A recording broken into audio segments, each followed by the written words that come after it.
साथियों, आप सब कैसे हैं।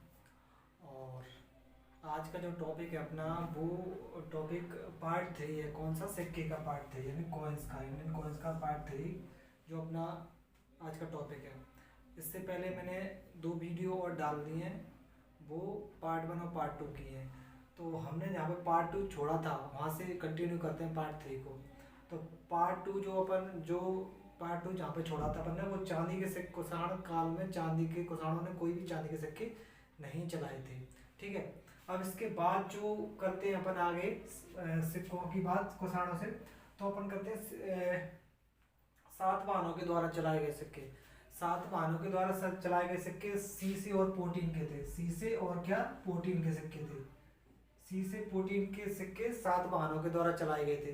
7 वाहनों में एक शासक था गौतमीपुत्र सतकर्णी। सतकर्णी के जो सिक्के थे उस पे क्या मिला है? उस पे जलपोत का उत्कीर्ण देखने को मिलता है। तो इससे ये पता लगता है कि इसने समुद्र विजय की थी, यानी इससे समुद्र विजय इसने की थी, ये पता लगता है इससे। यानी इसके सिक्कों पे जलपोत यानी जलयान का जहाज का साक्ष्य मिला है, मतलब जहाज का इसका अंकन मिला है इसके सिक्कों पर। ठीक है। इसके बाद जो जोगल जोगल थम्बी जोगल थम्बी मुद्रा भांड है, यानी जोगल थम्बी मुद्रा भांड है। यहाँ पे सतकर्णी ने नेपाल के सिक्के, जो सक्सासक नेपाल था, क्षयरात वंश का जो शासक था, सक्सासक नेपाल, उसको हराने के बाद उसने उसको हराने का क्या मिलता है? उसका प्रमाण मिलता है। उसको किसको हराने का? जो सक्सासक नेपाल था उसको सतकर्णी ने हराया था। 7 जो शासक सतकर्णी था उसने हराया था, और उसके सिक्के को अपने नाम से ढलवाया था। तो ये कहाँ से मिलता है? ये जानकारी हमको कहाँ से मिलती है? ये जानकारी हमको मिलती है जोगल थम्पी मुद्रा भांड से, ऐसी जानकारी मिलती है। ठीक है। इसके बाद जो बेटमार्क वाले सिक्के हैं, बेटमार्क वाले सिक्के गांधार शैली में प्रचलित थे। इस गांधार में प्रचलित थे। केवल ये बेटमार्क के जो सिक्के थे वो गांधार में, केवल गांधार में कोई देखने को मिलते हैं। गांधार में ये सिक्के प्रचलित थे। ठीक है। अब इसके आगे बात करते हैं समुद्रगुप्त। समुद्रगुप्त के सिक्के पर समुद्रगुप्त को बीड़ा बजाते हुए दिखाया गया है। जैसे औरंगजेब के सिक्के पर भी उसको बीड़ा बजाते हुए दिखाया गया है, ऐसे ही समुद्रगुप्त के सिक्कों पर उसे बीड़ा बजाते दिखाया गया है। तो इससे ये सिद्ध होता है, इससे ये प्रमाणित होता है कि जो समुद्रगुप्त था वो संगीत प्रेमी था, यानी संगीत में उसका इंटरेस्ट था। ठीक है। तो ये समुद्रगुप्त के हैं। अब समुद्रगुप्त ने और भी कई, इसके अलावा भी कई प्रकार के सिक्के चलाए हैं समुद्रगुप्त ने। ठीक है। तो अपन स्पेशली जो इनका मेन टॉपिक आएगा, जैसे गुप्त काल आएगा, तो गुप्त काल में अपन इनके पूरे विस्तार से सिक्के पढ़ेंगे। लेकिन अभी जो सिर्फ इम्पोर्टेंट जो सिक्के हैं उनको अपन बात कर रहे हैं। लेकिन इनका जो जैसे गुप्त काल का टॉपिक आएगा, तो गुप्त काल के टॉपिक पर अब इसके जितने भी प्रकार के इसने सिक्के चलाए हैं, 6 प्रकार के सिक्के चलाए इसने, वो अपन सारे कवर करेंगे। ठीक है दोस्तों। तो ये इसके बाद आया चंद्रगुप्त। इसका एक समुद्रगुप्त का कौन था? समुद्रगुप्त का पुत्र था ये चंद्रगुप्त द्वितीय। ठीक है। चंद्रगुप्त द्वितीय ने गुप्त काल में सर्वप्रथम चंद्रगुप्त द्वितीय ने चांदी के सिक्के चलाए थे। किसने? चंद्रगुप्त द्वितीय ने। ऐसे ही चंद्रगुप्त जो फर्स्ट था उसने सोने के सिक्के चलाए थे गुप्त काल में। ऐसे ही चंद्रगुप्त द्वितीय जो था उसने सर्वप्रथम गुप्त काल में चांदी के सिक्के चलाए थे। ठीक है। उसके बाद ये सिक्का मिलता है व्याघ्र शैली का। व्याघ्र शैली का सिक्का इसका वेरी इंपॉर्टेंट है, ये पूछा भी जाता है। व्याघ्र शैली का सिक्का किसने चलाया था? तो व्याघ्र शैली का सिक्का क्या चलाया था दोस्तों? ये व्याघ्र शैली का जो सिक्का है वो चंद्रगुप्त द्वितीय ने चलाया था। वो ये सिक्का चंद्रगुप्त द्वितीय ने क्यों चलाया था? क्योंकि इसने रुद्र सिंह जो शासक था, रुद्र सिंह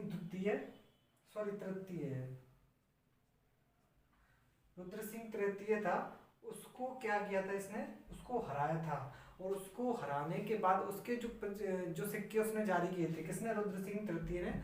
उसके ही सिक्कों को क्या किया इसने? उसी सिक्कों को उनकी सिक्कों को उसके सिक्कों को उसने व्याघ्र शैली मतलब व्याघ्र शैली बनाई। वो एक तरफ उसने इसका प्रमाण था, मतलब एक तरफ इसने चलाया था और दूसरी तरफ इसने अपना सिक्के को द्वारा पुनः प्रचलित करवा लिया, यानी व्याघ्र शैली के एक अंकन छाप दिया और द्वारा इसने क्या कर दिया, प्रचलित कर दिया।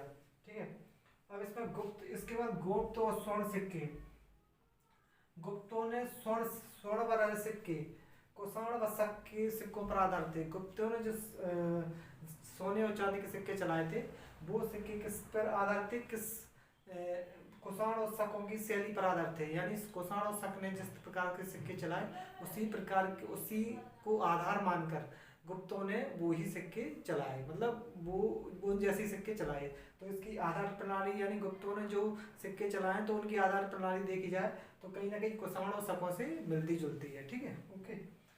इसके बाद जो गुप्त मुद्रा है, गुप्त मुद्रा, गुप्त मुद्राओं की जो पहली नदी मिली है, यानी गुप्त काल में जो भी जितने भी चंद्रगुप्त प्रथम से लेके लास्ट जो पावरफुल रूलर था स्कंदगुप्त तक, तो स्कंदगुप्त तक उस जो पहली नदी मिली है, पहली नदी इनकी क्या है, सबसे ज्यादा कलकत्ता में मिली, कलकत्ता के कालीगढ़ में पहली नदी मिली है। और सबसे जो बड़ी नदी मिली है यानी सबसे बड़ा यानी सिक्कों का सबसे बड़ा ढेर मिला है जो गुप्त काल का, वो क्या मिला है, वो राजस्थान के भरतपुर, राजस्थान में जो भरतपुर जिला है उसके ब्याना जगह है, उसमें एक ब्याना जगह, तो ब्याना जगह से गुप्त काल की सबसे बड़ी क्या मिली है, सिक्कों का ढेर मिला है पूरे गुप्त काल का। ठीक है, और ये सिक्के कहाँ से कहाँ तक है, तो ये मैंने बता दिया आपको, चंद्रगुप्त प्रथम से लेकर स्कंदगुप्त तक सारे राजाओं के, क्रमक रूप से सारे राजाओं के सिक्के देखने को यहाँ मिलते हैं। कहाँ पे, बयाना में।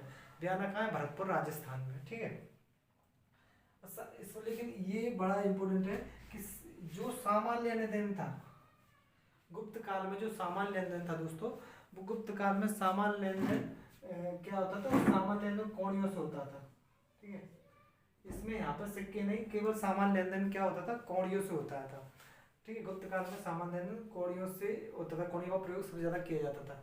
ठीक है, अब इसमें एक बालोत्रा, दालोत्रा या बलो, ये जो सिक्का था, ये मुद्रा था, एक प्रकार की मुद्रा थी, बालोत्रा या बलो। ये सिर्फ कहाँ प्रचलित थी, ये सिर्फ गुजरात में देखने को मिलती है। अगर आपसे ये पूछा जाए कि बालोत्रा मुद्रा या सिक्का कहाँ पर देखने को मिलता है, तो केवल गुजरात में इसके प्रमाण हमको देखने के मिले हैं, और कहीं भी ऐसा अभी प्रमाण नहीं हुआ है कि बालोत्रा जो मुद्रा था वो और कहीं मिला है, सिर्फ गुजरात के अलावा। ठीक है, जैसे गुप्तोत्तर काल में, गुप्त के बाद जो गुप्तोत्तर काल स्टार्ट हुआ, जैसे हर्षवर्धन का काल है, तो उस काल में हर्षवर्धन का काल है और थोड़ा सा उसके बाद भी, तो ये समय क्या है कि सोने के सिक्के बिल्कुल लुप्त होने की कगार पे आ गए थे, लगभग लुप्त हो गए थे।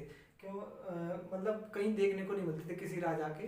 लेकिन पूर्व मध्यकाल में जो हर्षवर्धन के टाइम का जो पीरियड है, इसमें जो राजपूत काल अपन जिसको कहते हैं, तो वो उस काल में गांगेदेव, एक राजा था गांगेदेव कलचुरी वंश का राजा था।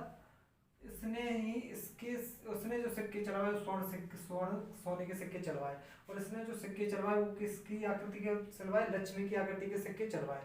ठीक है, और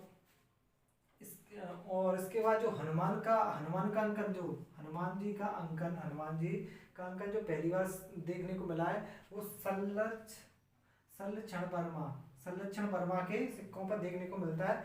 ये कौन से शासक थे, ये किस राजपूत थे, ये चंदेल शासक थे, चंदेल राजपूत था जो वो शासक थे। ये कौन, संलक्षण वर्मा।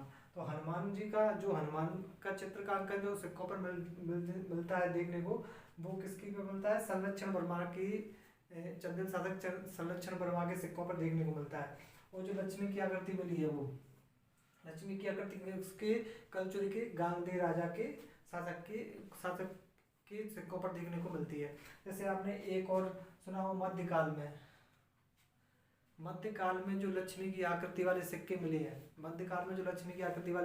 हैं, वो मोहम्मद गौरी के भी देखने को मिलते हैं आपको।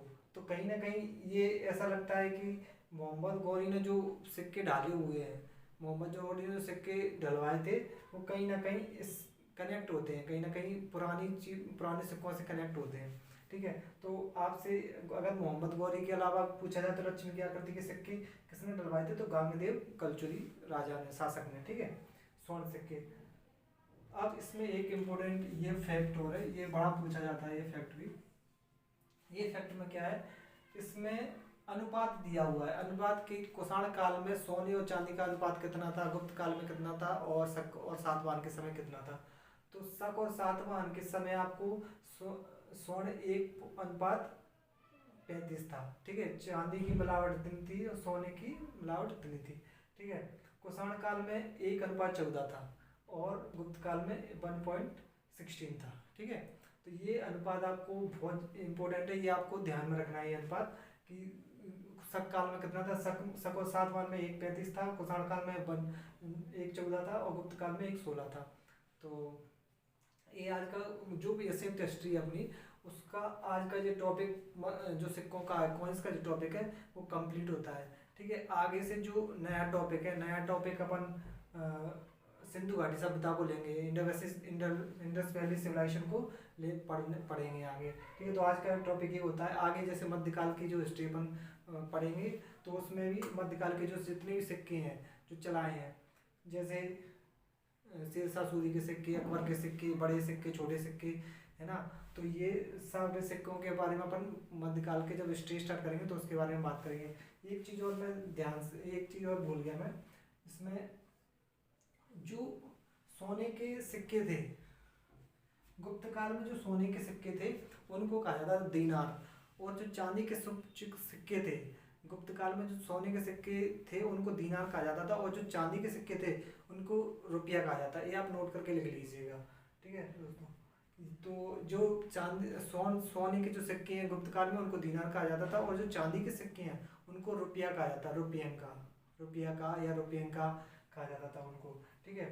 तो आज के लिए बस इतना ही। अगर वीडियो अच्छी लगे तो लाइक शेयर ज़रूर कीजिएगा, ठीक है। Thank you very much.